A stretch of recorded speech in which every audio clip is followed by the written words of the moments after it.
রাতে ঘুমানোর সময় আমার স্ত্রী যখন আমার বুকের ওপর এসে শুয়ে পড়ল, তখন আমি বেশ বিরক্তি নিয়ে ওকে বললাম, সারাদিন কাজ করে রাতে তোমার জন্য একটু শান্তিতে ঘুমোতেও পারি না।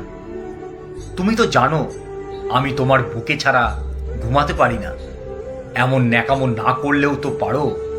তোমার জন্য কোনো কাজে শান্তি নেই আমার।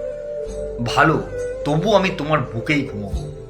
তুমি মরে গিয়েও তো আমাকে মুক্তি দিতে পারো।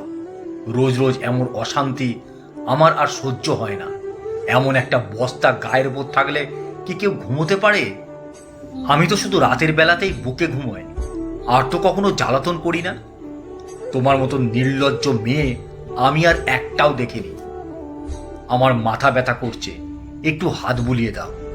কথাটা বলে আমার হাতটা নিয়ে ওর কপালের ওপর রাখলো। হাজারবার বলার পরেও, এমনকি গায়ে হাত তুলেও ওর এই স্বভাব পরিবর্তন করতে পারেনি।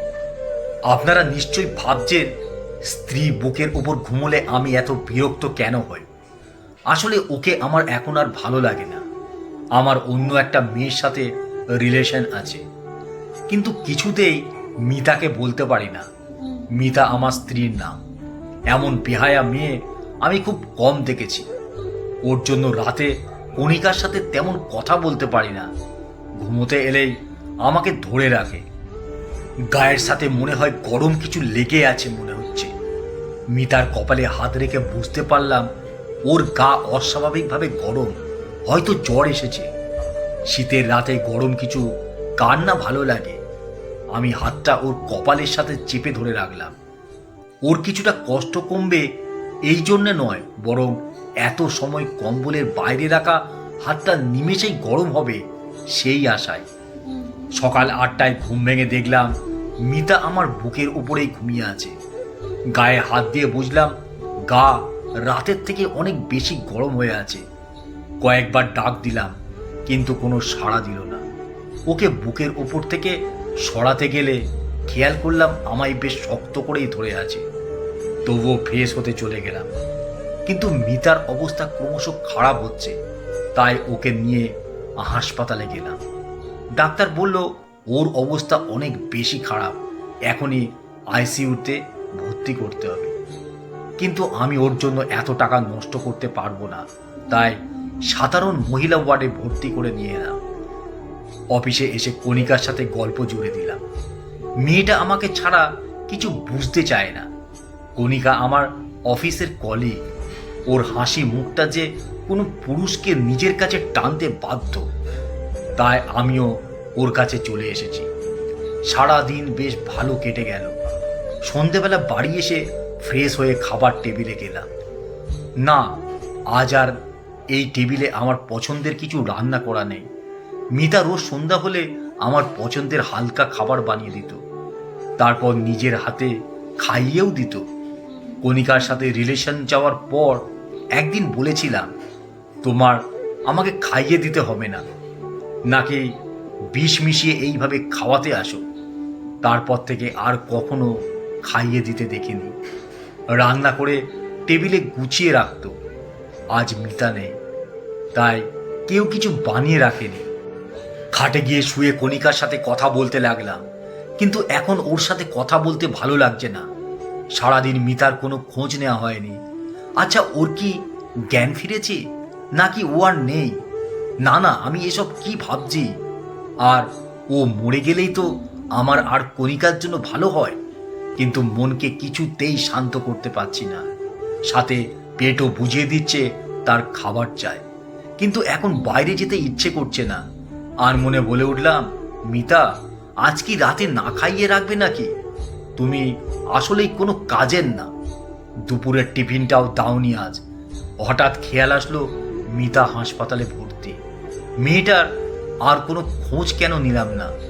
সকালে একবার যেতে হবে হাসপাতালে, দেখি কেমন আছে। এখন ঘুমিয়ে পড়ি, কিন্তু শুয়ে কোনো শান্তি পাচ্ছি না। কিছুতেই ঘুম আসছে না। আজ মিতা নেই বলে কি এমন হচ্ছে? হয়তো বুকের উপর কেউ না থাকলে ঘুম আসবে না। অভ্যাসটা খারাপ হয়ে গেছে। রাত যত বাড়ছে মিতার কথা তত বেশি মনে পড়ছে, সাথে ক্ষুধাটাও বেড়ে চলছে। কিছু সময় এপাশ ওপাশ করলাম, কিন্তু ঘুমোতে পারলাম না। উঠে গিয়ে ফ্রিজ খুলে খাবার আছে কিনা দেখতে গেলাম। গিয়ে দেখলাম দুটো চিংড়ি মাছ আর কাল রাতের তরকারি রাখা, সাথে ভাতও আছে। খাবারগুলো নিয়ে টেবিলে খেতে বসলাম। হঠাৎ মনে হলো মিতা কাল রাতে খায়নি। আমি ওকে 4টে মাছ রান্না করতে দেখেছিলাম। ভালোই হয়েছে, এখন আমি খেতে পারবো। কিন্তু গলা দিয়ে নামছে না। আগে চিংড়ি মাছ রান্না হলে মিতা আমার পাশে এসে বসে থাকতো আর ম্যাও ম্যাও করে ডাকতো, মানে তাকে খাইয়ে দিতে হবে। চিংড়ি মাছ ওর সব থেকে পছন্দের খাবার। খাবারগুলো রেখে ঘরে চলে এলাম। হঠাৎ মনে হলো কেউ আমার বুকের ওপর এসে শুয়ে পড়ছে, কিন্তু না, কেউ নেই। মিতাকে খুব দেখতে ইচ্ছে করছে। ফোনটা বের করলাম, কিন্তু এতে মিতার কোনো ছবি নেই। কণিকা সব ডিলিট করে দিয়েছিল। কিছু ভালো লাগছে না তার। বাইক নিয়ে হাসপাতালের দিকে রওনা দিলাম ওকে দেখে আসবো বলে। কিন্তু হাসপাতালে গিয়ে জানতে পারলাম এত রাতে মহিলা ওয়ার্ডে কোনো ছেলেকে ঢুকতে দেবে না। কিছু করার নেই বলে ডাক্তারের কাছে ওর খোঁজ নিতে গেলাম। সকালে যে মেয়েটাকে ভর্তি করানো হয়েছিল তার কি অবস্থা? ওনার অবস্থা খুব খারাপ। শরীর কোনো রেসপন্স করছে না। স্যালাইনও টানতে পারছে না শরীর। আইসিইউতে না রাখলে যে কোনো সময় খারাপ কিছু হতে পারে। তাহলে আইসিইউতে রাখার ব্যবস্থা করুন। সরি স্যার, এখন আইসিইউতে কোনো সিট খালি নেই। আপনাকে অন্য কোথাও দেখতে হবে। একটা সিট খালি ছিল, যা বিকালে বুক হয়ে গেছে। ডাক্তারকে কিছু না বলে চলে এলাম সেখান থেকে। শহরের আর কোনো ভালো হাসপাতাল নেই। বাইরে নিতে গেলে এখন অনেক সময় লাগবে আর অনেক টাকা খরচ হবে। বাড়ি ফিরে চলে এলাম, কিন্তু বাড়ি ফিরলে মিতাকে বেশি মনে পড়তে থাকলো। কণিকার জন্মদিনের সময় আমার কাছে টাকা ছিল না। অনেক চিন্তায় ছিলাম। তখন মিতা ওর গলার চেন আর নগদ 10,000 টাকা দিয়ে বলেছিল, আমার কাছে এত টাকা নেই, তোমার তো 20,000 টাকা লাগবে, এতে হয়তো হয়ে যাবে, তুমি চিন্তা করো না। ওর দিকে এক পলক তাকিয়েছিলাম। ও মুচকি হেসে বলেছিল, তুমি চিন্তায় থাকলে আমার কষ্ট হয় অনেক। আমার এগুলো লাগবে না, তুমি নিয়ে নাও। চেনটা ওর মায়ের দেওয়া বলে ওটা আর বিক্রি করিনি, কণিকাকে দিয়ে দিয়েছিলাম। চোখের কোণে মনে হলো জল জমে যাচ্ছে। আজ অনেক দিন পর মিতার সাথে কাটানো সকল মুহূর্ত মনে পড়ছে। আমাদের ভালোবাসা তো কোনো কমতি ছিল না। তাহলে কেন এত দূরত্ব তৈরি হলো আমাদের ভিতর? মিতা আমাকে নিজের সবটা দিয়ে আগলে রেখেছিল, তাহলে আমি কেন মিতাকে কষ্ট দিলাম? অফিস থেকে ফিরতে মিতা আমাকে রোজ জড়িয়ে ধরত। একদিন ওকে বললাম, ছেলেদের শরীর লাগলে ব্যবসা করো, কিন্তু আমাকে এত বিরক্ত করবে না। সেদিনের পর থেকে মিতা আর আমাকে জড়িয়ে ধরতো না। শুধু রাতে আমার বুকে ঘুমানোটাই পরিবর্তন করতে পারিনি কোনো কিছু বলে। ওর নাকি আমার বুকে না ঘুমালে ঘুম আসে না। আমি ওকে একসময় বলতাম, তুমি আমার বুকে না ঘুমালে আমার ঘুম আসে না। আজ বুঝতে পারছি কথাটা আমি মিথ্যে বলতাম না। রাত 3টে বেজে গেল, এখনো আমি ঘুমোতে পারিনি। সকাল হতেই হাসপাতালে চলে গেলাম। আজ মিতাকে আইসিইউতে রাখবো, এখানে না হলেও অন্য কোথাও। মিতাকে ছাড়া আমি এক রাতও থাকতে পারি না। আমার সব করা কাজের জন্য মাপ চাইব আর কষ্ট দিব না ওকে। হাসপাতালে গিয়ে জানতে পারলাম কাল রাতে একটা মেয়ে মারা গেছে। না, এটা মিতা হতে পারে না। মিতা আমাকে কথা দিয়েছিল আমাকে রেখে যাবে না, আমাকে ছাড়া ও থাকতে পারে না। মিতা নিশ্চয়ই ওর কথা রাখবে, কিন্তু আমাকে ভুল প্রমাণ করে দিল মিতার প্রাণহীন দেহটা। কেমন নিষ্পাপভাবে ঘুমিয়ে আছে। খুব শক্ত করে ওকে জড়িয়ে ধরলাম।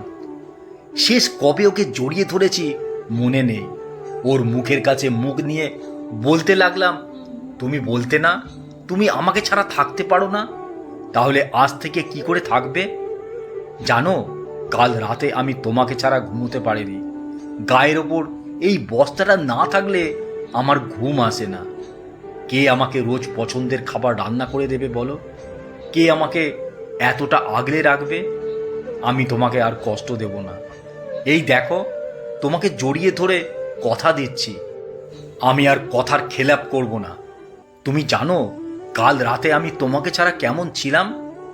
ভাতও খেতে পারিনি। তুমি আমাকে নিজের হাতে খাইয়ে দেবে না?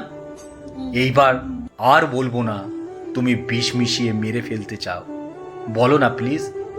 আমার খুব খিদে লেগেছে, কাল রাতে খাইনি জানো। তোমার প্রিয় স্বামী না খেয়ে আছে, আর তুমি নিশ্চিতভাবে কি করে ঘুমিয়ে আছো? আগে প্রতি রাতে আমার বুক ওর চোখের জলে ভিজে যেত। আমি যেমন কিছু বলতাম না, ওর চোখ মুজিয়ে দিতাম না। আজ আমার চোখের জলেতে ওর বুক ভিজে যাচ্ছে, কিন্তু ও চুপ করে ঘুমিয়ে আছে। সত্যিই কি আমি ওকে আর ফিরে পাবো না?